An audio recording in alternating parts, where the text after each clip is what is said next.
really feel like this was a very iconic house in Little Compton, and I don't think there was anybody in the community that really wanted to see it disappear. Just seemed like if we weren't going to step up and do it, it might not happen. And we had a first look, which was brief. The project just felt so overwhelming.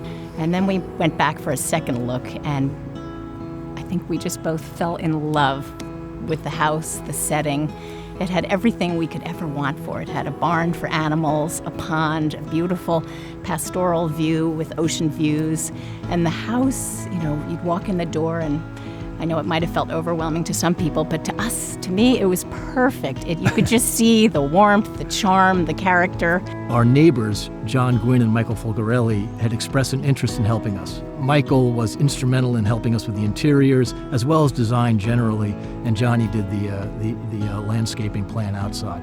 And really more than just landscaping. He helped us with the entire plan in terms of bringing the glade back to life. And they were really excited by an old Lloyd Lawton garden that was totally hidden. They spent 2 winters bushwhacking, pulling bittersweet out of the trees. We didn't have any record at all of what was here other than the big trees that were left. The house was in need of a lot of repair and care, and that's always a critical point in the history of a historic home. The Dawson family really wanted to find buyers who would not knock the house down, certainly, but be able to maintain the house, restore it, and they felt, and the town felt, very fortunate when the McNaughtons were the purchasers because they were very invested in restoring the house in a historically sensitive way.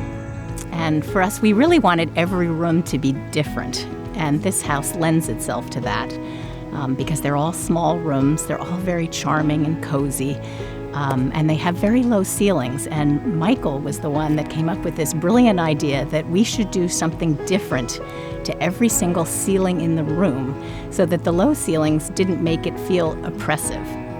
The house has no resemblance to what it looked like when I first walked in.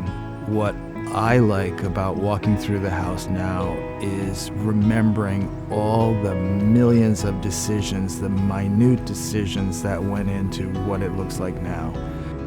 The completed project, in my opinion, is so special because it's not just a house, it's an entire setting. It's a farmstead. So you've got the house and the landscape and the restored gardens and the guest cottage and the outbuildings. It has an absolutely stunning barn that's original and has beautiful interior finishes. So to me, it's not just a house, it's a whole complex of buildings that's preserved largely from the 19th century, and it'll be here for a long period of time, and I think that's incredibly important for Little Compton. We feel so fortunate, first of all. This is a fantastic property. It is lovely. We pinch ourselves every morning we wake up. We look out our bedroom window, we oversee the water. It's just fantastic.